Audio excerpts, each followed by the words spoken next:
Setelah mendapatkan lingerie tersebut, Marissa segera memilih salah satu di antaranya, yang menurutnya paling seksi dan sangat menggairahkan. Ia memilih lingerie berwarna merah terang dan transparan. Marissa meraih lingerie tersebut kemudian mengenakannya. Ia melenggak-lenggok di depan cermin sambil memperhatikan tubuh indahnya yang terpampang nyata di dalam balutan lingerie tersebut. Aku yakin Tuan Marcelo tidak akan bisa menolakku kali ini, gumamnya sambil menyeringai. Setelah mengenakan lingerie tersebut, Marissa kembali duduk sambil bersandaran di tempat tidurnya. Ia memainkan ponselnya sembari menunggu kedatangan Tuan Marcelo. Dret! Dret! Marissa memperhatikan layar ponselnya dan ternyata ia mendapatkan panggilan dari sahabatnya Erika. Ya, Erika. Ca, hua. Teriakan gadis itu memekakkan telinga. Marissa bahkan sampai mengucek telinganya karena terasa sakit. Apaan sih, Erika? Kok histeris begitu? Ca, minggu depan aku akan segera menikah. Dan aku tidak tahu harus bahagia atau harus bersedih sekarang, tutur Erika. Apa? Menikah? Pekik Marissa sambil membulatkan matanya dengan sempurna. Tetapi sama siapa dan kenapa bisa mendadak begini? Tanya Marissa yang begitu penasaran. Terdengar Erika sedang mengatur napasnya. Ia mencoba mengontrol emosinya saat itu. Ca, aku akan menikah dengan Pak Fatan karena lelaki itu dituduh telah membawaku kabur. Seru Erika. Bukannya bersedih, Marissa malah tergelak mendengarnya. Haha, bukankah itu yang kamu inginkan, Erika? Sekarang diberi kesempatan untuk hidup bersama Pak Fatan, kamunya malah bingung, jawabnya. Ca, aku belum yakin. Ya sudah, terima saja. Udah kecebur juga, kenapa tidak sekalian berenang sambil menyelam air, ucapnya sambil tergelak. Dasar. Kesal Erika. Hei, calon Nyonya Fatan. Contohlah Nyonya Marcelo ini, udah kecebur ya, sekalian aja aku berenang sampai ke dasar. Sambungnya. Heh, ya sudah. Nanti datang ya, minggu depan. Ingat, bersama Tuan Marcelo. Undangannya menyusul. Pasti. Tepat di saat itu, Marcelo masuk ke dalam kamar. Sambil melangkahkan kakinya, lelaki itu melepaskan kancing kemeja yang sedang ia kenakan tanpa memperhatikan Marissa yang sedang duduk di atas tempat tidur. Sudah selesai, Dat? Tanya Marissa. Ya, jawabnya singkat dan jelas. Lelaki itu melepaskan kemejanya kemudian meletakkan pakaian kotor tersebut ke dalam keranjang. Sekarang terlihat jelas punggung mulus Marcelo dan membuat tangan Marissa gatal ingin menyentuh punggung itu. Tidak sampai di situ, ia juga melepaskan celananya dan hanya menyisakan celana boxer untuk menutupi area pribadinya. Dat, sapa Marissa sambil memperhatikan lekuk tubuh lelaki itu dari belakang. Ya. Tadi Erika menghubungi Ica. Dia bilang, minggu depan ia akan segera menikah. Lalu kita kapan, Dat? Tanya Marissa. Secepatnya, Ca. Yo yang akan mengurus semuanya. Ngomong-ngomong si Erika menikah sama siapa? Ia akan menikah sama Pak Fatan, karena orang tua Erika menuduh lelaki itu telah membawa lari anak gadisnya. Marcelo tergelak, ia pantas mendapatkan itu. Akhirnya, Fatan mendapatkan karmanya, kan?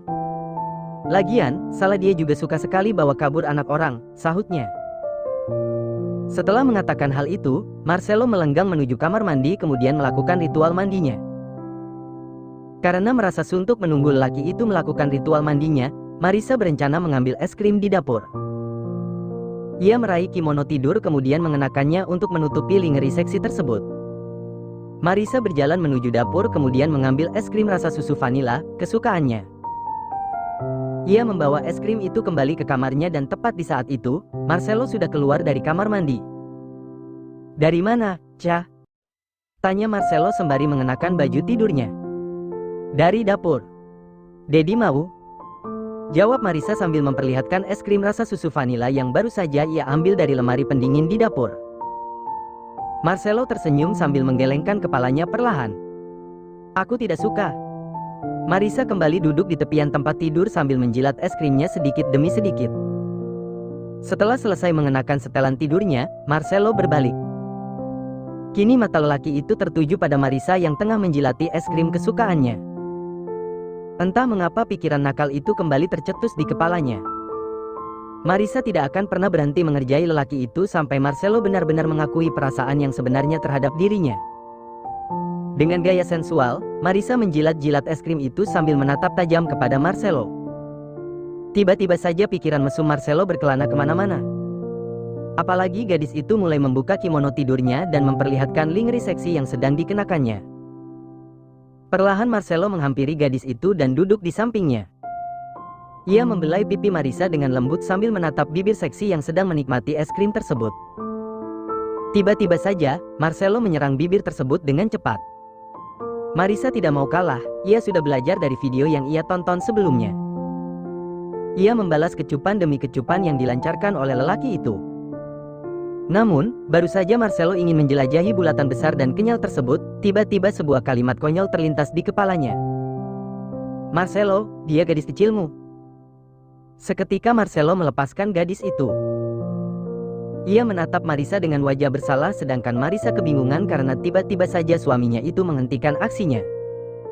"Kenapa, Dad?" tanya Marissa. "Maafkan aku, Cha. Aku tidak bisa," sahut Marcelo sambil mengusap wajahnya dengan kasar. Marcelo bangkit kemudian keluar dari kamar itu dan pergi entah kemana. Kini tinggal Marissa yang kebingungan melihat sikap aneh Marcelo. Ia juga sedih karena aksinya kembali gagal. Marcelo bergegas keluar dari kamar dan menuju ruang pribadinya. Setibanya di sana, ia duduk di kursi kerajaannya sambil menyentuh bibirnya yang baru saja menikmati keindahan bibir Marissa. "Ya Tuhan, ada apa denganku?" gumamnya. Tepat di waktu yang sama, Yo masuk ke dalam ruangan itu. "Tuan, ada yang bisa saya bantu?" tanyanya. "Kemarilah, Yo. Aku butuh teman bicara sekarang," jawabnya. Yo pun segera menghampiri laki-laki itu dan duduk tepat di depannya. "Ada apa, Tuan? Apa ada masalah dengan Nona Marissa?" "Ya, Yo. Aku bingung, aku tidak tahu harus bagaimana lagi. Jujur, sebagai seorang laki-laki, aku juga ingin melakukan hubungan itu. Tapi, jika aku teringat akan dirinya ketika masih bayi, aku tidak sanggup melakukan itu, Yo. Aku adalah orang pertama yang menyambutnya dan membawanya memasuki kediaman kami. Dan sekarang, pantaskah aku menyentuhnya sebagai seorang suami?" keluh Marcelo sambil mengusap wajahnya dengan kasar. Sementara Marcelo masih memikirkan tentang perasaannya, Marissa malah sedang frustrasi di dalam kamarnya. "Sekarang apa lagi yang harus aku lakukan, ha?" gumamnya. Marissa kembali meraih kimono tidurnya dan memilih keluar dari kamar. Ia jalan-jalan mengelilingi mansion untuk mengurangi rasa kecewanya terhadap lelaki itu. Ketika melewati halaman depan mansion, Marissa melihat perkumpulan para bodyguard yang sedang berjaga di sana. Ia menghampiri perkumpulan lelaki sangar tersebut kemudian duduk di antara mereka. "Nona Marissa, Anda sedang apa di sini?"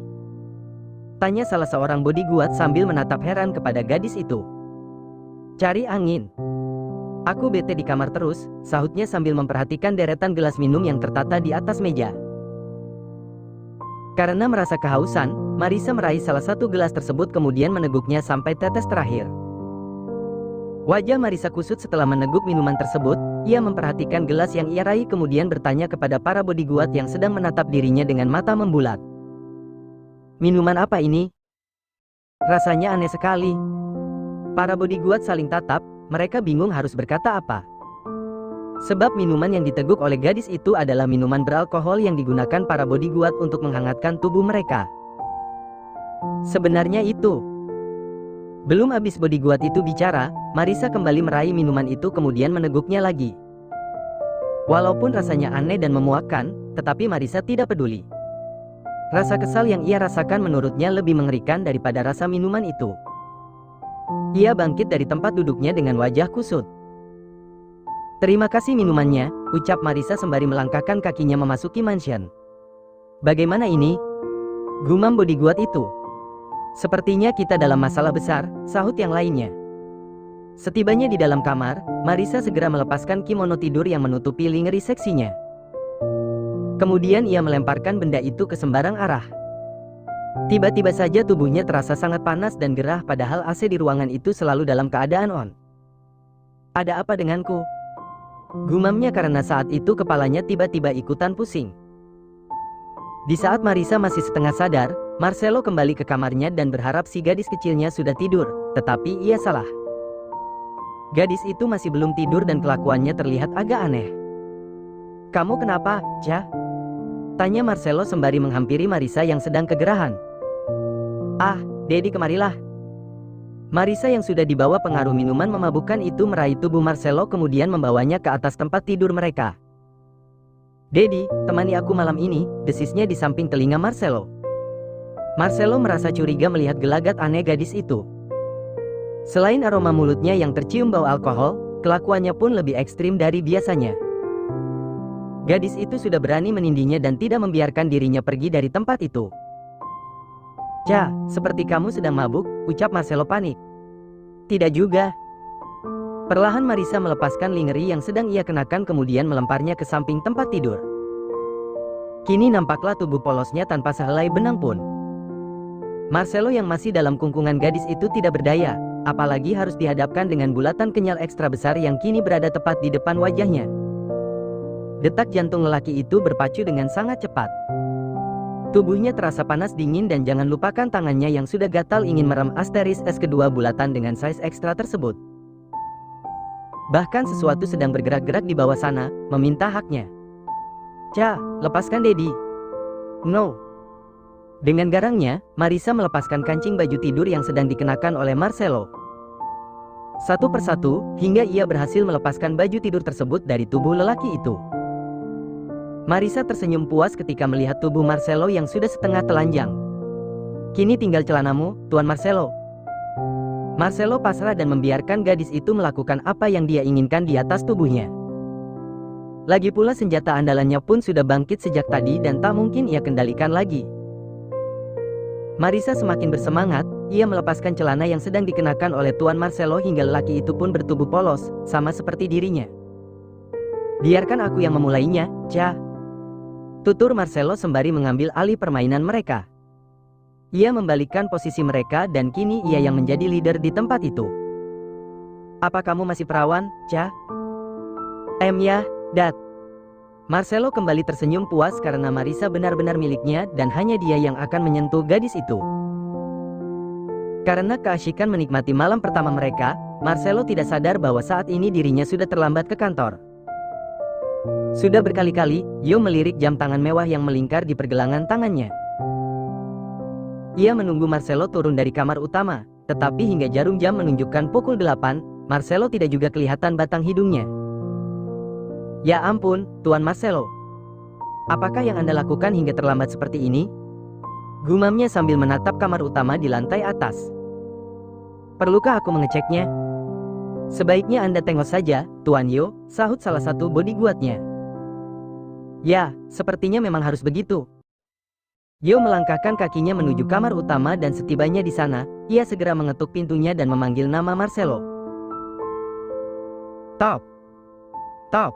Top! Tuan Marcelo, Anda di dalam?" tanya Yo.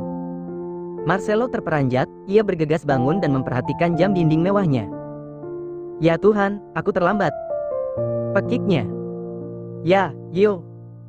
Tunggulah di luar," sahutnya dengan setengah berteriak. Suara berat Marcelo membangunkan Marissa dari tidur nyenyaknya. Marissa menggeliat dan merenggangkan otot-otot tubuhnya yang lelah setelah beberapa kali melakukan pertarungan panas bersama sang Dedi. Marcelo memperhatikan Marissa sambil tersenyum hangat. "Cha, Dedi mau ke kantor pagi ini," sahut Marissa sambil mengucek matanya. Tangan Marcelo gatal melihat dua buah benda kenyal itu bergoyang ketika Marissa menggerakkan badannya. "Dedi, jangan memancing," ucap Marissa dengan wajah serius. "Memangnya kenapa? Apa kamu mau memperkaosku lagi seperti tadi malam?" goda Marcelo sembari mengedipkan matanya kepada Marissa. Marissa terkekeh, ia bangkit lalu meraih tubuh Marcelo dan mengajaknya kembali berbaring seperti semula. "Yah," ucapnya. Sementara itu, Yo masih mondar-mandir di ruang utama, menunggu Tuan Marcelo yang katanya akan segera berangkat ke kantor bersamanya. "Masih belum keluar juga?" tanya bodyguard yang kebetulan lewat di ruangan itu. Yo kembali melirik jam tangan mewahnya kemudian menggelengkan kepalanya. Aku tidak mengerti sebenarnya apa yang terjadi pada Tuan Marcelo.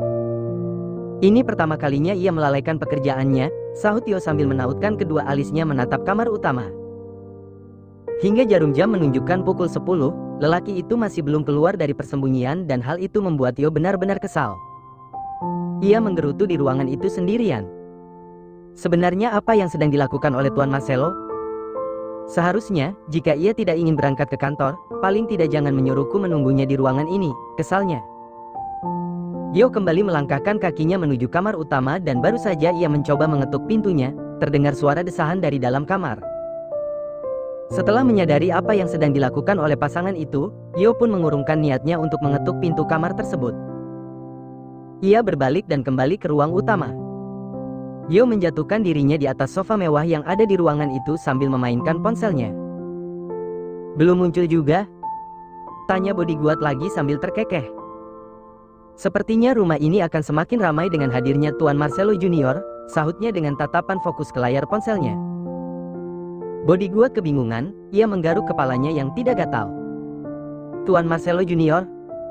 Yo melirik lelaki itu dengan tatapan seriusnya. Tiba-tiba saja bodyguard itu tergelak dan ia mengerti apa yang dimaksud oleh Yo.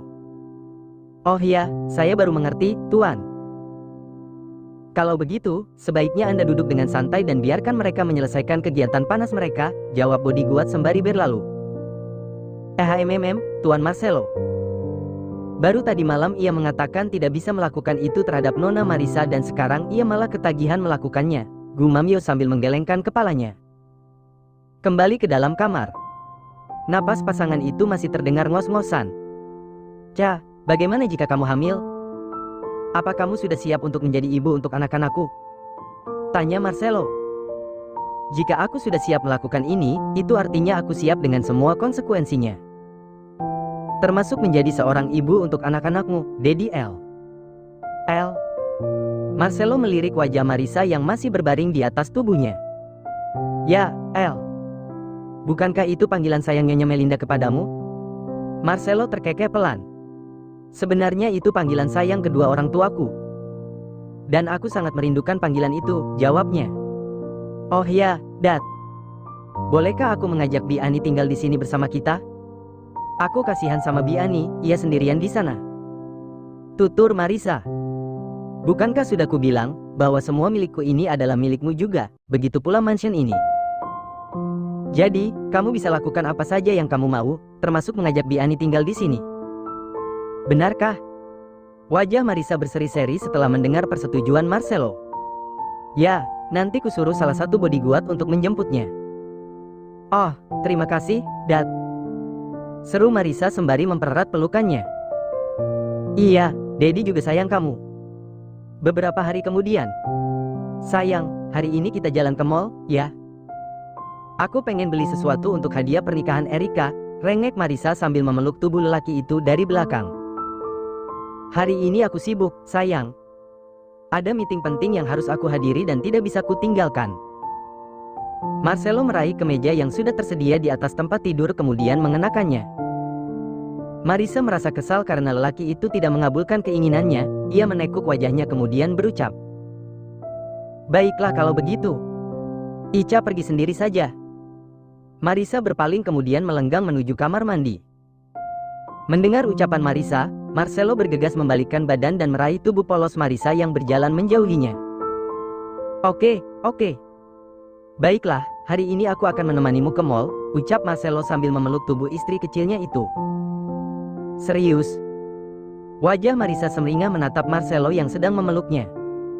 Ya, sayang. Aku serius. Sebaiknya cepat mandi dan bersiap-siap, jawabnya. Oke, terima kasih. Marisa begitu bersemangat dan saking semangatnya, ia bahkan sampai menubruk pintu kamar mandi. Bruk. Au. Pekiknya. Ca, hati-hati, dong. Ucap Marcelo panik. Marisa malah terkekeh dan terus melangkah memasuki ruangan itu. Setelah selesai berpakaian, Marcelo segera menyusul Yo yang sudah menunggunya di ruang utama. Yo, batalkan semua janji hari ini. Aku ingin menemani Marisa jalan-jalan ke mall. Ucapnya. Yo terkekeh pelan mendengar ucapan tuannya itu. Ini pertama kalinya Marcelo mengunjungi tempat seperti itu. Apalagi tujuannya hanya untuk sekedar jalan-jalan. Benarkan apa yang aku katakan? Singa jantan ini perlahan berubah menjadi anak kucing yang imut-imut setelah Nona Marisa menguasai hatinya, batin Yo. Yo, apa kamu mendengarkan ucapanku? Ya, tentu saja, Tuan. Beberapa jam kemudian, Marisa dan Marcelo sudah berada di dalam mobil mereka. Marisa duduk bersandar di bahu Marcelo sambil memeluk lengan kekar lelaki itu. Kira-kira hadiah yang cocok buat Erika, apa ya, sayang? Tanya Marisa. Sinyal, jawab Marcelo singkat. Hah? Kok, sinyal? Marisa menatap heran kepada Marcelo yang sekarang sedang terkekeh. Ya, karena di desa kelahiran Fatan tidak ada sinyal, kan? Celetuk Marcelo. Dasar. Tidak berselang lama, mobil yang mereka tumpangi pun tiba di halaman depan mall terbesar di kota itu. Dengan penuh semangat, Marisa menuntun Marcelo memasuki tempat itu. Mereka mulai menjelajahi tempat itu sambil melihat-lihat barang yang cocok untuk diberikan kepada Erika di hari pernikahannya nanti. Jadi, hadiah apa yang ingin kamu berikan untuk Erika? Tanya Marcelo yang sudah mulai lelah mengikuti langkah kaki Marisa mengelilingi tempat itu tanpa tujuan. Aku bingung, sayang. Tiba-tiba mata Marisa tertuju pada deretan koleksi lingerie seksi. Ia tersenyum sambil menatap Marcelo seolah meminta izin kepada lelaki itu bahwa dia ingin ke tempat itu. Aku mau ke sana. Marisa kembali menuntun Marcelo memasuki tempat itu. Wajah Marcelo terlihat masam. Ia malu harus berada di dalam ruangan itu, di mana yang berjejer hanya deretan pakaian dalam wanita dan lingerie seksi. Ya, Tuhan. Bagaimana jika ada salah satu rekan bisnisku melihat aku di tempat ini, gumamnya. Marisa mulai memilih-milih lingerie seksi yang terpajang di dalam toko tersebut. Di antara banyaknya lingerie, pilihan Marisa jatuh pada sebuah lingerie seksi berwarna hitam, persis seperti yang ia lihat di sebuah video dewasa waktu lalu. Aku mau ini, biar garang. Arg. Ucapnya seraya menggerakkan tangannya seperti harimau yang ingin mencakar mangsa. Marcelo terkekeh pelan. Bukankah koleksimu sudah banyak? Bahkan hampir satu lemari penuh dengan koleksi lingerimu saja. Bukan, sayang. Ini untuk Erika, biar malam pengantin mereka panas membara. Dan Pak Fatan ikut kepanasan ketika melihat Erika mengenakan lingerie ini, celetuk Marisa. Terserah kamu sajalah. Sebaiknya cepat, aku tidak ingin berlama-lama di tempat ini. Oke, tapi bayar dulu. Setelah membayar belanjaan Marisa, Marcelo pun bergegas mengajak istrinya itu keluar dari sana. Baru saja beberapa langkah mereka keluar dari toko tersebut, Marcelo benar-benar bertemu dengan salah satu sahabatnya yang sudah lama tidak berjumpa. Marcelo? Sapa lelaki itu sambil tersenyum. Riyad. Kedua lelaki itu pun segera berjabat tangan dan berpelukan. Senang bisa bertemu denganmu lagi, Marcelo. Ngomong-ngomong, sedang apa kamu di tempat ini? Mengajak istriku jalan-jalan, sahut Marcelo sembari merengkuh tubuh Marisa yang sejak tadi berdiri di samping suaminya. Istrimu? Riyad memperhatikan Marisa dari ujung rambut hingga ujung kaki. Ia seakan tidak percaya bahwa wanita muda itu adalah istri dari Marcelo. Ia tersenyum menatap Marisa kemudian mengulurkan tangannya. Riyad, ucapnya. Marisa menyambut uluran tangan lelaki itu kemudian menyebut namanya. Marisa. Setelah melepaskan tangan Marisa, Riyad kembali tersenyum dan menatap Marcelo dengan tatapan serius. Kamu jahat, Marcelo. Bukankah kamu sudah berjanji akan mengundangku jika kamu menikah? Kesal Riyad. Sebenarnya aku dan Marisa belum menikah secara resmi, tapi kami akan segera meresmikannya. Jadi, kamu tenang saja, undangan pernikahan kami pasti akan segera meluncur ke tempatmu. Janji? Ya, tentu saja. Kedua lelaki itu memutuskan untuk berbincang di sebuah kafe mini yang ada di mall tersebut. Mereka kembali bercerita-cerita tentang kehidupan dan bisnis mereka. Marisa benar-benar bosan ketika berada di antara kedua lelaki itu. Tak satu pun pembicaraan mereka yang nyambung di otaknya. Sayang. Bolehkah aku lihat-lihat barang di sana? Tanya Marisa kepada Marcelo sembari menunjuk deretan koleksi pakaian yang berada tepat berseberangan dengan kafe mini tersebut. Ya, tapi jangan jauh-jauh, oke? Ya, tentu saja. Marisa melabuhkan ciuman hangat di pipi Marcelo sebelum meninggalkan para lelaki itu. Wajah Marcelo merona saat Marisa tanpa canggung menciumnya di hadapan Riyad. "Istrimu masih muda sekali ya, Marcelo," ucap Riyad. "Ya, begitulah,"